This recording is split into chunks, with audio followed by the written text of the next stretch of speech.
Iramdam ipau YouTube channel miyang tabiriba punam putaramna okchari ngasi phongkhiba tongan ba pauche singdagi maruoiba pau khara pathokchari ahanbada maruoiba pau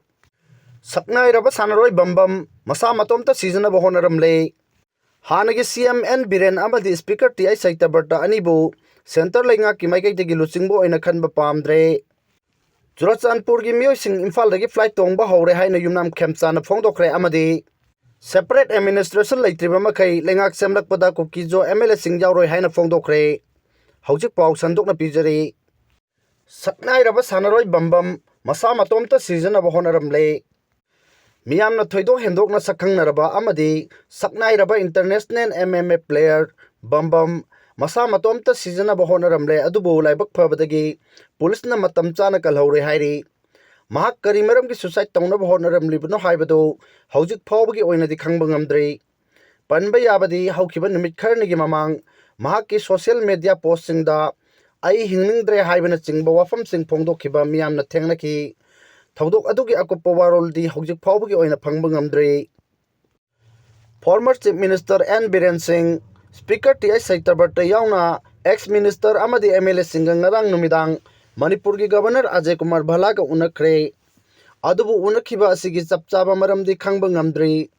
adum oinamak sangai festival pangthokadoriba asiga mari leinaramgadra natraga Manipur da Anouba Leingakta ama sembaga mari leinana unaba oiramgadra haibasi hojik phawbagi oinadi chapchaba khangdri haire hanagi CMN Biren amadi speaker TI Satyabrata anibu center Leingakta maikaitagi luchingbo oina khanba pamdre miyamna thajadaba MLA amada chief minister pham haplaba yana leire Manipur ki chief minister oiromba nungthombam Birena chatliba chahi asigi February 8 da mahakna pairiba chief minister ki pham asi paiba ngamjaroi haiduna Manipur ki governor Ajay Kumar Bhala da pham taduk charge haibagi cheron pesen khirba matung center Leingakna president run chalaiduna thamliba Leingak asida Anouba Leingakta ama center ki yathang matung inna mathang chahi ki February 23 ki mamangdadi soidana semnaba tharang yatpa loikhre hairi adum oinamak Anouba Leingakta ama semba matamda miyamna chief minister oirakpa yai haina panaramba singi mahutta Anouba BJP ki MLA ama bulu singbo oina khalakpaga loinana center ki maikaidagi chief minister ki pham hamnabasu poram yatpa haukhre hairi hiram asigi matangda pauche asina phangba thajaba yaba mafamgi source amagi matung innadi center Leingakta maikaidagi tha kaya chupna state asigi BJP ki MLA singna yanaba Anouba luchingba ama khanaba matam kaya pikrabasu sanglaba matam kaya asi luchingba ama khanba ngamdana leirakhiba asina maram oiraga center Leingakta maikaidagi miyamna thajadaba MLA amada chief minister pham thindorakpaga loinana lamdam asida thokliba politician gi charangnaba asi loisinaba honarakani hairi pau asina makha taribadi hojik phongna chief minister gi lamjin saruk yaribani haina miyamna phongna amadi lona ngangnariba hanagi chief minister Nongthombam Biren amadi Manipur Legislative Assembly gi speaker TI Satyabrata anibu center Leingakta maikaidagi luchingbo oina khanba pamdre hairi hanagi chief minister Nongthombam Biren bu lamdam asida khunda minariba Kuki-Zo furupna pamde aduga speaker Satyabrata na luchingba oina khanba matamda N Biren na amuk sagotte maram sing asi yanglaga center Leingakta maikaidagi state asida ing kumja lising ani kulhumdoi gi me ohumdagi thorakhiba irang asigi waroisin purakna bahonabada state Leingakta ama leihanba mathau tarakpana center gi maikaidagi miyamgi ihaulaksinna bahonabada achoba thaudang lawba ngamba lalawbagi irang thengnaba ngamba BJP ki wakhalon amadi RSS ki wakhalan buchena thajaba politician gi background leiba amadi lamdam asida khunda minariba kanglu phurpsingna amatta oina yanagadaba luchingba ama thirakpani oiriba phibam asida ngasi nongmani gi mamangda numit humni gi khongchatta state asida laklamba BJP gi luchingba ani BL Santos amadi Dr Sabit Patrana center gi luchingba singda pisin khiba report aduda palli hairi adum oinamak kaya yamna chumbano haibadudi chapchana khangma ngamdri oirakliba phibam asida chatliba tha asigi konma thoida hiram manadrabsu RSS ki luchingba Mohan Bhagat numit nini gi khongchatta Imphal da lakadoriba amadi BJP ki president JP Nadda na Imphal da lakadoriba si state asida Anouba Leingakta ama semga doriba asiga mari leinarba yai haina panari Churachandpur gi miyosing Imphal dagi flight tongba hore haina yumnam khemchana phongdokre security gi akan section thoranga loinana Churachandpur gi miyosing Imphal airport gi flight tonglaga tongan tongan mamphamsingda chatpa hore haina MLA Yumnam Khemchana phongdokre singjama Yumnam leikaida leiba mahakki mayumda pangthokpa thoram amada MLA Yumnam Khemchana haiki Kanglup animaki miyasing changthok changchin tawre haibagi pau phangle adum oinamak mapung phana thajanaba thamnadriba maramna security gi ngakchen yaudravadi Kanglup amana atopa Kanglup amagi mafamda changbada ningjing mangjing nabadi fauri Manipur do Kanglup ki khana chainaba thodok kaya mamangda suthokre haina palladuna mahakna hai micham miyam amasung civil society organization singi khuthangda Kanglup ki umkhanaba punamak warosin purakhiba ngaktani Haujik thokliba wathok asisu miyam punna warosin puruknaba honaminaba tangai fade loinana handakta Peruda Mr Planet World lising ani kun mga gi title lorkraba singjamai chinga makhadagi Hansen Irombu MLA na taramno okay separate administration leitriba makhai lengak semlakpada Kuki-Zo MLA yauroi hairi President rule lokthoklaga popular government sembada Kuki-Zo MLA sing saruk yana warep blawre haina Pauche singda fonglakpa wafam amabu United People's Front UPF amadi Kuki National Organization KNO na yaningdaba fongdorakli Suspension of Operation su agreement kwek pinabada yauriba Kuki lalobut singi apunba body oiriba lup ani na punna thadorakpa cherol amana hai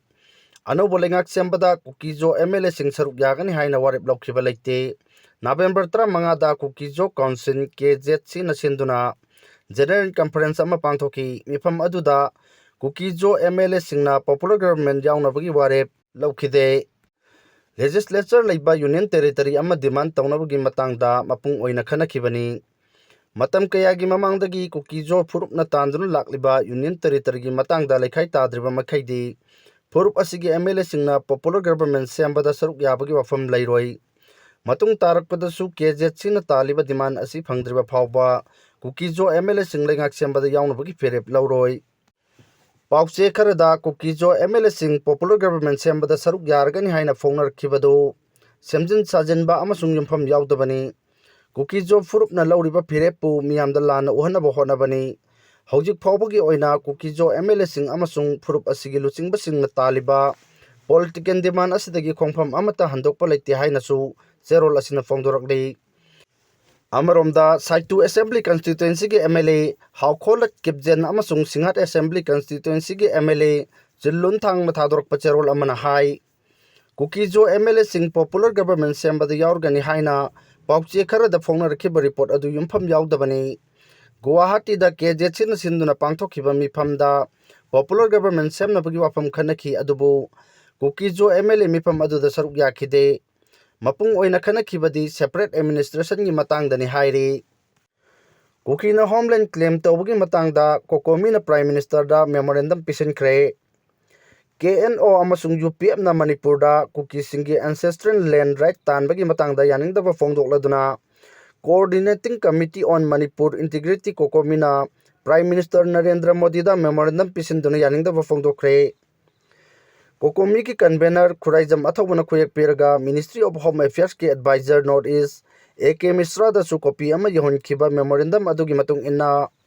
Manipur gi chingi lamsing thawgi makhada leiramde haina UPF amasung KN phongdok khiba wafam adu yumpham yaudabani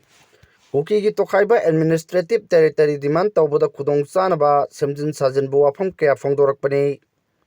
Manipur State Darbar Rules 1958 amasung ningtamba phanglaba matungi judicial ruling singda chingi saruk yauna Manipur gi bafam punamak state amasung masibu lengakliba ningthaugi ni haina mayak sengna palli kumja 1953 dagi 1953 phawba soknakhiba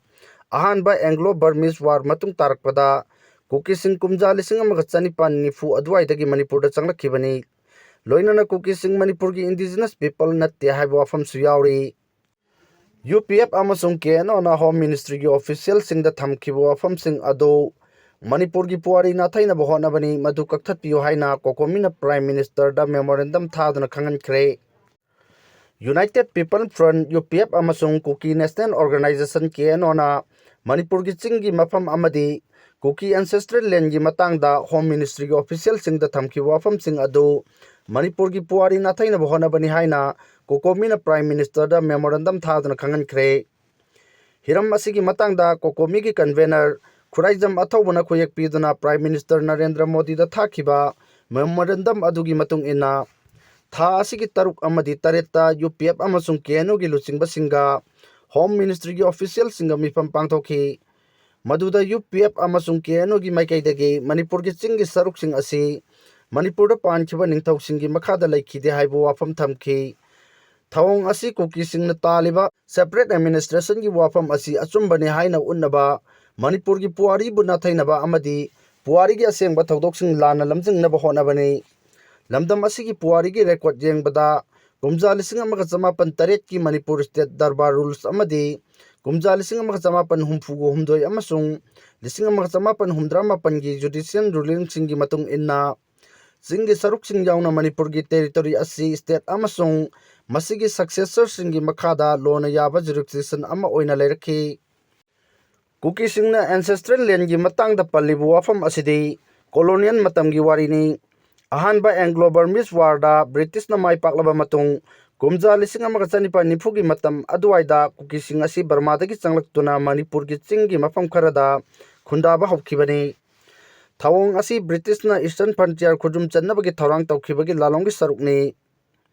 UPF amasung KNU na pukhatliba ancestral land gi matang asida puari oina chatnaba yaba wafam legal foundation amasung culture ga mari lainaba wafam amata leite Kuki sing asidi colonial gi matamda sengbatlamba saktam amakakni makoina Manipur da khunda laitakhiba asidi British ki policy amada Manipur state authority na sanction tawkhibadagini maram aduna UPF amasung KNU na thamkhiba wafam sing adu India laingak amadi Ministry of Home Affairs na kakthatpiu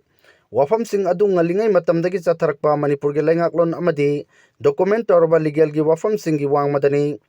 asigumba maram chadaba demand ama piba haibasi puaribu nathaibani loinana Manipur gi territorial integrity amasung yalongmi singi hakna thaiba oina thokani haina COCOMI gi memorandum asida makhatana palle